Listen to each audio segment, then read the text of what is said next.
Fanfictions. It seems to be the one thing that is practically in every fandom. Often it is criticized for things like self-insert characters, nonsensical storylines, bad pacing, perfect characters with no flaws, and generally just bad writing. One of the most well-known fanfictions is probably the Harry Potter fanfiction My Immortal, which basically encapsulates everything bad that is associated with fanfiction. That doesn't mean that fanfiction is always bad, just mostly. It is often written by inexperienced writers and should be seen as a way for them to stretch out their writer's legs. Still, you should criticize it because with that the fanfiction writer can learn how to write better stories, hopefully. So imagine my shock when I was watching Adventure Time and suddenly there is a literal fanfiction inside of the show. Big booty bitches, big booty bitches. What the fuck? Is this allowed? What the fuck? Is that allowed? Talking about Fiona and Cake is kind of difficult because it's an in-universe fanfiction written by different characters at different points in time. We have one story from the Ice King, one story from Marceline, one story from LSP, and one special episode where we found out that Fiona and Cake is an actual show inside of the Adventure Time world but was aired in the past. I know it sounds strange, but that's Adventure Time sometimes. I think it's not that interesting to talk about the single episodes. I'm far more interested in what those episodes represent, so I won't delve into the specifics and talk more about those episodes in broad strokes. In this first Fiona and Cake appearance, we have this alternate intro song. Everything is happening pretty much as a normal episode would, but everyone is gender and species bent. Finn the boy is Fiona the girl, Jake the dog is Cake the cat, Princess Bubblegum is Prince Bubblegum, and you kind of get the point. So in this episode, the Ice Queen attacks the castle and is warded off by Fiona. PB and Fiona go on a date and seemingly are now in a relationship. It turns out that PB was the Ice Queen in disguise all along, and after Fiona beats up the Ice Queen, PB immediately falls in love with her. In a surprising turn of events, Fiona says this: "No way, man. Not interested. I think the reason I got all these guy friends and no boyfriend is because I don't really want to date any of them. I don't need to feel like I'm waiting to be noticed. I know who I am, and I'll know what I want if and when it ever comes along." It would have been an okay fanfiction, not the best, not the worst, and I know there's only so much you can do in 10 minutes, but then there's this. But there is one guy I'd do anything to date. The Ice King. While at first I didn't quite get it, and at the ending seemed weird for the sake of being weird, if we revisit the episode, it starts to make a little bit more sense. Throughout the episode, the Ice Queen literally goes on a date with Fiona, disguised as PB, and it's only when Fiona finds the real PB that the Ice Queen reveals herself. So it seems that the Ice Queen has very strange relationships with Fiona, the same way that the Ice King has a very strange relationship with Finn. Well, both are also clinically insane, but that's besides the point. In later episodes, we even see that the Ice Queen herself has a gender-bent fanfiction about Fiona and Cake, so that's a full circle for you. Still, for all of this to make some sort of sense, we have to assume that the very last part of the episode is the Ice King's addition, and the rest is a real in-world episode of the Fiona and Cake series. The truly weird part about all of this, though, is that the Ice King wants to get together with a gender-bent version of Finn, and he's also reading that whole story to Finn. It becomes even weirder since Fiona is drawn a little bit differently, and she is 14 years old. This is on so many levels of fucked up that if I try to explain it, space-time continuum would probably cease to exist.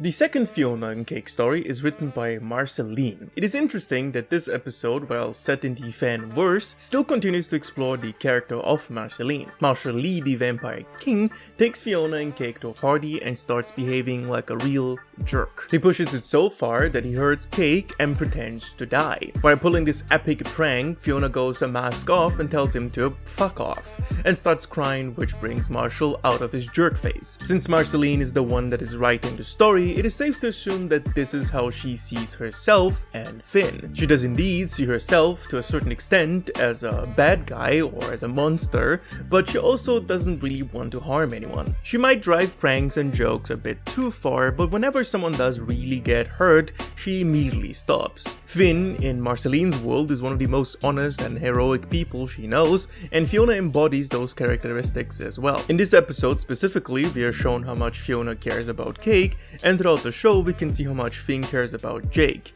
Not only as a brother, but as a friend. So, while the first Fiona and Cake episode was about Ice King's very weird relationship with Finn, Marceline's Fiona and Cake episode shows the complexity of Marceline herself as well as her perspective on how she sees Finn and Jake, but also Marceline's weird relationship with Finn. Boom! Shocker! I feel goosebumps. The last episode I want to focus on is the Fiona and Cake episode written by Lumpy Space Princess. Similar to the Marceline episode, this also continues to explore how LSP sees herself, Finn, and Jake. LSP is an unapologetic, self-absorbed blob of negativity. They think they're always in the right, entitled to everything, and at the same time they reject their family values that are put upon them. In this episode, all of this is in full display. The notion that only they know what the will of the people is, the rebellion against their parents, and the belief that they are always entitled to literally everything. Finn, and by extension Fiona, is almost the direct opposite of LSP. They often doubt themselves, they don't think they're entitled to anything, and they actually embrace their family values. Also, she doesn't care that LSP is entitled or negative as long as they can hang out and nobody's harmed. The same way Finn doesn't really care what people do as long as they don't harm anyone. Because it's fanfiction though, LSP sprinkles the whole story with some LSP self-image that they are the hottest creature in all of O. The actual goal of LSP with this fanfiction is to bring out LSP from the fanverse into this world so they can be together, which of course is still in line with how LSP is characterized in Adventure Time. It worked! I missed you, Ice King. Oh, Fiona, can dreams be as real as waking live? Of course they can. Now, the Ice King Fiona thing is weird. I'm just gonna say it's weird, okay? Marceline's episode is probably the best out of the three. Still a little bit weird.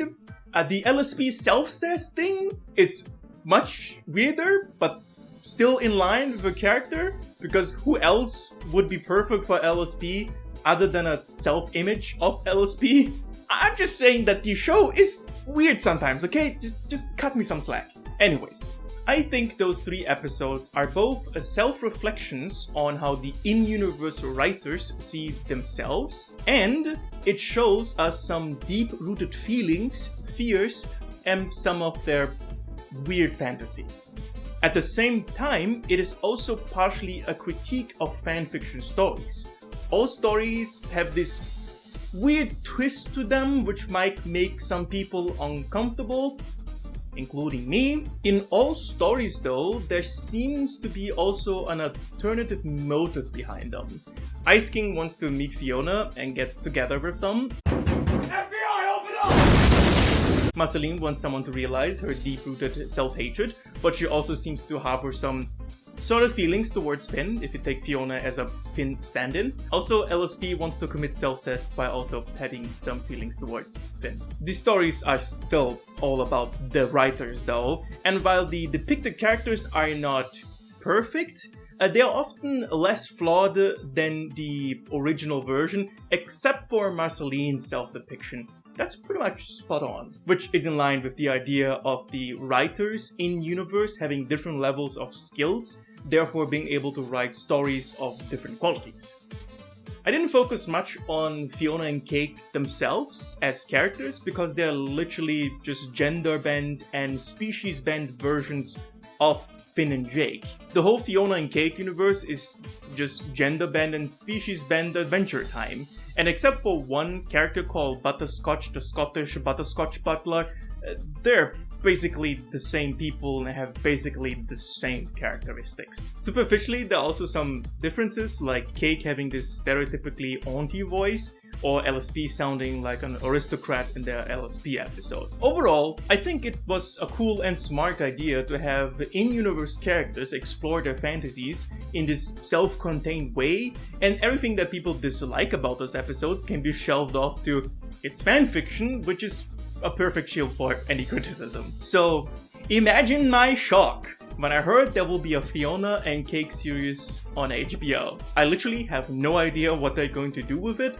because it's just Adventure Time, but everyone is species and gender bent. Also, Adventure Time has so many episodes. It explored so many different things. It went through so many different arcs, and trying to step into those footsteps seems to be a huge undertaking that not even Adventure Time itself was able to do towards the finale. Fiona and Cake, as long as it was an in-universe fanfiction, could be excused for its bad writing.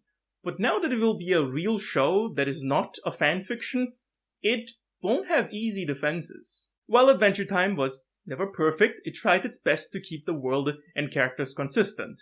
Of course, they just sometimes gave that up for the sake of a joke or a visual gag, but mostly 83 tries its best. It's just so strange that the fanfiction in-universe parody of ADT is now being made into a real thing that you will be able to watch. Surreal is the right word for the whole situation, but that is weirdly enough still in line with the wackiness of Adventure Time. Anyways, this was definitely a weird one. As always, give me money on Patreon, otherwise I will write fanfiction about you that you won't like.